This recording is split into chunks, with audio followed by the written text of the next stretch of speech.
Good afternoon, everybody. This is Omar Sroad with the Tilted Lawyer Podcast. You know what? Hold on, just damn it. Hold on one second. Oh,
all right. Let's chalk that up to a studio anomaly.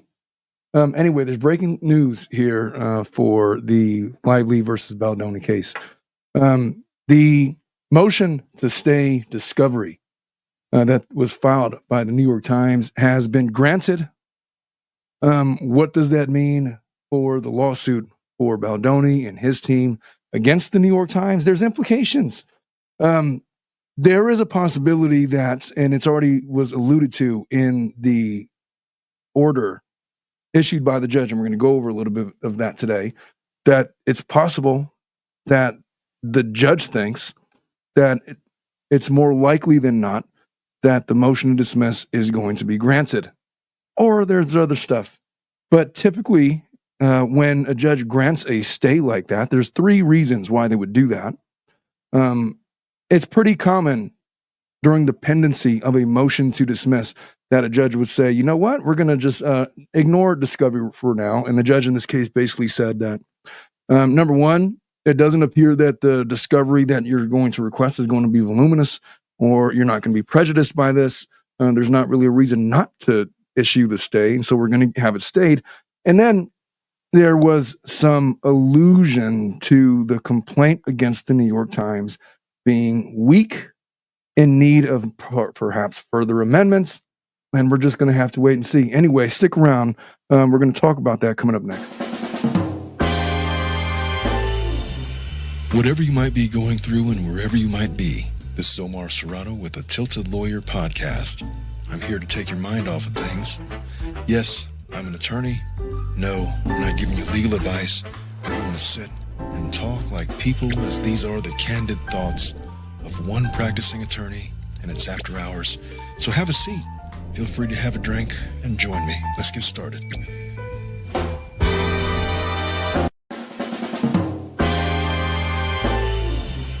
Whatever you might be going through and wherever you might be, this is Omar Sroad with the Tilted Lawyer Podcast. We're kind of all over the place this afternoon, aren't we? I'm supposed to be going live with Lauren Knighty to talk about this a little bit further. on her channel. She's going live at about 4:45. But before I did that, I wanted to get into this myself and just kind of tear it apart and see what I can find. So just to back up a little bit, the judge has stayed discovery in Baldoni's $250 million defamation suit against the New York Times. That means that the Times is not going to have to turn over documents or answer discovery requests for the time being, while the court decides to figure out whether or not they're going to grant the motion to dismiss. And it looks like that decision is probably coming soon. And so let's rewind for just a second. So Justin Baldoni and Wayfair Studios file a massive defamation lawsuit against Blake Lively, Ryan Reynolds, Leslie Sloan, Vision PR, and the New York Times. That lawsuit came after Lively accused Baldoni of sexual harassment, workplace retaliation, and the like. Those allegations were published in a December 21st, 2024 New York Times article called "We Can Bury Anyone." It was also attached to a declaration that we went over yesterday on last night's stream. We can bury anyone inside a Hollywood smear machine. So that article, which is central to the lawsuit, detailed allegations that Baldoni and his team hired PR professionals who attack Lively's reputation to manipulate the media in retaliation for her harassment complaints. It even included direct messages where Baldoni's team allegedly said that, well, we can bury anyone. That seems to be the allegations that's being bandied about. Baldoni's lawsuit claims, obviously, that the Times knowingly published false and defamatory statements about him, essentially arguing that the newspaper was not just reporting the news, but actively working with Lively's PR team to destroy his career. But from day one, the Times has said that the case is bullshit, and they filed this motion to dismiss, and accompanying with a motion to stay discovery, which has now been granted. So first, we should just get into some of the arguments, but it's essentially this. Baldoni is a public figure. That means that he has to prove actual malice in his lawsuit, meaning that the Times knew that the information was false at the time that they disclosed it, and that they either didn't give a shit about the fact that it was false or recklessly disclosed knowingly false information. The Times argues that there is no evidence that they acted maliciously, and that's what they stated in their motion to dismiss. They sought comment from Baldoni and his team. That was included in a declaration that we read last night before publishing the article, which is the opposite of reckless disregard. They even published a response from Baldoni's legal team in that same article. That is one of, well, you're going to hear a lot about fair report privilege. The judge references that in his order. That's one of their biggest defenses that they have. The Times says they were simply reporting on an official legal complaint that Lively filed with the California Civil Rights Department, and under New York's fair report privilege, journalists are allowed to report on stuff, especially if it's regarding public figures, a report on official legal proceedings, even if the allegations turn out to be false. Which is to say, if you go into court and there's stuff going on and we don't know the answers to stuff and you're simply reporting on the proceedings, that's not defamation, buddy. That's look, there's stuff happening and we're reporting on it. If the court finds that the Times article was simply reporting on Lively's official complaint, which I believe it's likely to do, the defamation case is almost certainly going to be dismissed. Courts have a big stick up their ass about First Amendment protections. They're also arguing, the Times is arguing, that many of the statements in the article aren't even factual assertions. They're opinions, rhetorical language, interpretations, and this, henceforth. So courts don't really consider opinions to be defamatory pretty much ever, unless they are, there's exceptions to it, but they wouldn't arise in anything that we've seen so far here. So when the article describes a Hollywood smear campaign, for example, that could be seen as hyperbole, it could be seen as descriptive of the allegations that was put forth in the litigation that they were reporting on, rather than a factual accusation of criminal conduct. And that's a big difference. It's one thing to say that, oh, they definitely smeared them. They definitely, offering their, asserting as fact that Justin Baldoni had this conspiracy and we're going to break the big news. This is how they do it. There's no reason to proceed with the lawsuit. It was literally, they've been accused of conducting a smear campaign. And the descriptive use of the phrase Hollywood smear machine is not dispositive of a defamatory statement the way that Baldoni's team was trying to assert. Lastly, the Times argues that even if Baldoni didn't like what was published in the article, he hasn't pointed to any specifically false statements, to which I think all of you who have been following this case what would be the word? So vociferously would understand that truth is an absolute defense to defamation, and they haven't been able to point to a singular, specific false statement. It's all just been, hyperbole and conjecture. And Baldoni's team came out straight out and told the judge that, look, we realize that the complaint is sparse and we're going to have to add to it and have to amend it at some point. So they know, everybody's put on notice that the evidence against the Times is weak. So the judge grants this motion to stay discovery. What does that mean? Well, in simple terms, it doesn't mean that all forms of discovery are out of bounds. You can still conduct discovery between Lively and the other parties that are not involved in the stay. You just can't conduct discovery against the New York Times. And I want to look into it, but there's only I thought I had this right. Here it is. Is that showing up on my screen? You know what? Let me share my screen. We're going to get into some of the language from the order from the judge, and we're all just going to take a look at some highlights from the judge's motion. So this is what he says. A consolidated defendant, the New York Times, moves pursuant to Federal Rule of Civil Procedure 26C for a stay of discovery as it relates to the New York Times pending a decision on its motion to dismiss. The motion is granted. And then they're going to talk about all of their legal reasons. They go on to state case law. Motion is dismissed does not automatically stay discovery, but in cases covered by the Private Securities Litigation Reform Act. This is the standard. Upon a showing of good cause, the court may, doesn't have to, but it may grant a motion to stay discovery pending decision on a motion to dismiss.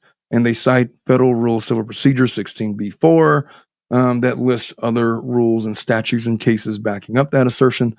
A stay must be justified on one of three grounds.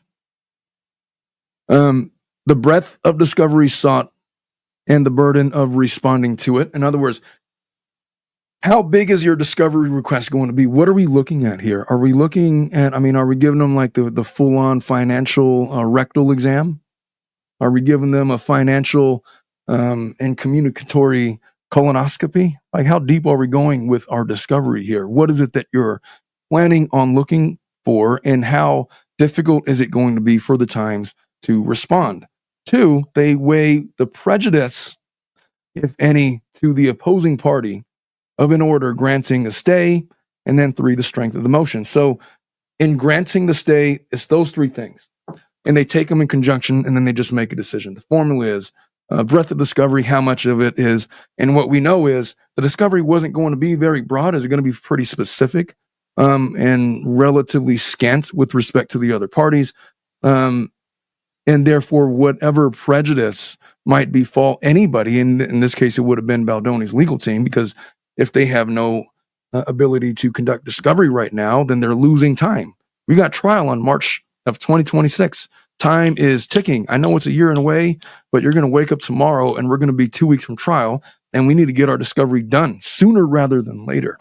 because the discovery is narrow in scope and they have sufficiently not, because they're not over bearing on their discovery request, the judge finds that this is in favor of a stay. Number two, the prejudice is, if any, to the opposing party of an order granting a stay, which would be the delay in time that it was going to occur if the stay would be granted. In this case, if it's not that much discovery, then you would have no problems with me waiting until whether or not we're going to grant their motion to dismiss, which might take maybe a couple of weeks, maybe a few weeks, maybe a month. I'm guessing that they're going to move relatively quickly. There's no harm in us staying discovery for a few weeks while we research the merits of their motion to dismiss. And then finally, obviously, the strength of the motion, the strength of the motion being, is it obvious to the judge that he's going to deny the motion to dismiss?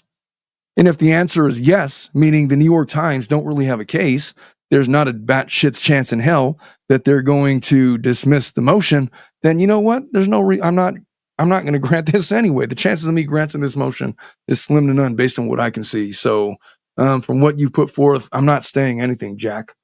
So he could say that. Or, which happens more frequently, especially in a motion where they stay discovery, is, look, it looks like there's a lot to answer for here. It looks like they got a point. And based on that, it looks to me more likely than not that I'm going to end up granting this motion to dismiss. Therefore, giving the other two variables, I see no reason not to issue the stay. And here we have the judge issuing the stay. I've highlighted just the highlights. That's what highlighters are for. On January 31st, consolidated plaintiffs, Wayfair Studios, Justin Baldoni, Jamie Heath, and ends with us, all of the plaintiffs named the New York Times as a defendant in their first amended complaint. First amendment complaint was served on the Times on February 7th.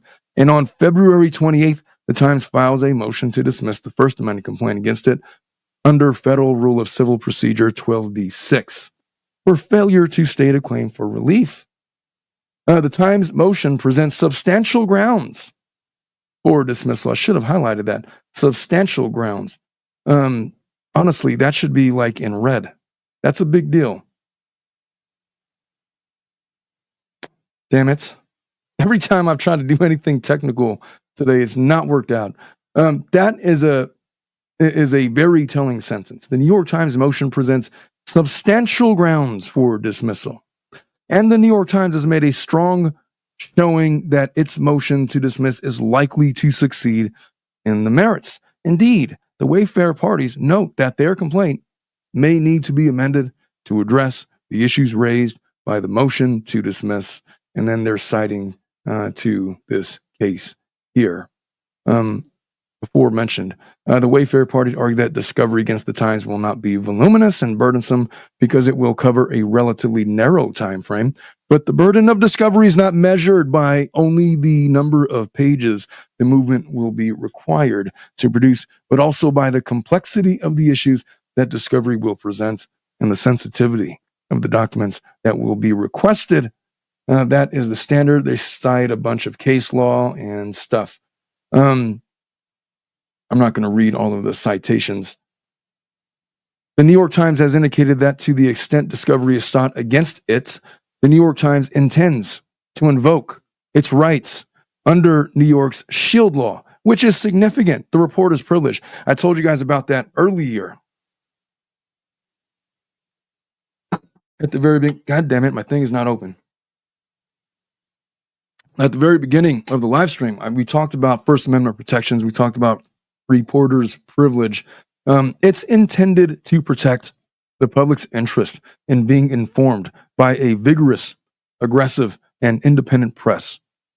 And the Times, in their complaint or in their response to the complaints, dude, we were reporting on a lawsuit that was filed. That's not effing defamation.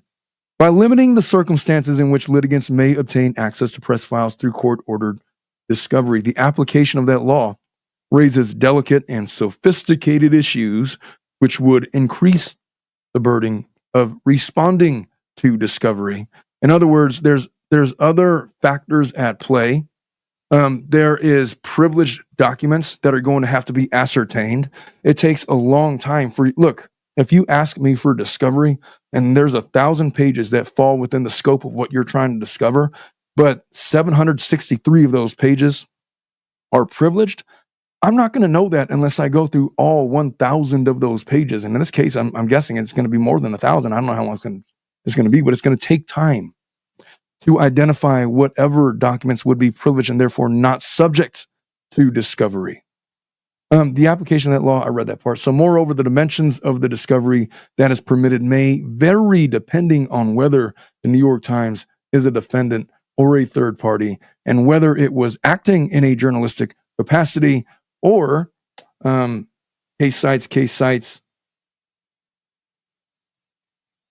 all over the place, or whether it was acting in journalistic capacity or as a conspirator with the Lively parties. Conspirator. They talk about qualified privileges, and they talk about those who do not retain independence. Finally, the Wayfarer parties are unlikely to be unfairly prejudiced by a stay while the court decides the pending motions. The Times did not delay its motion. They filed right away. It filed its motion within 21 days of being served, which is pretty quick. The court intends to address the motion to dismiss promptly after it is fully submitted. To the extent that the Wayfarer parties are concerned about delay, they have it within their power to accelerate their contemplated further amended complaint or their opposition to the motion to dismiss. The Wayfarer parties themselves suggest that discovery from the Times is unlikely to be voluminous. To the extent discovery is sought from the New York Times as a defendant, it can be requested if and when the court denies the pending motion to dismiss. In the meantime, it is evident that the parties will be busy with document discovery from the other parties, and with third-party discovery. Depositions are not anticipated to begin soon, but fairly soon, I would imagine. The court hopes to decide the motion well before they do begin. Motion to stay discovery as it relates to the Times is granted.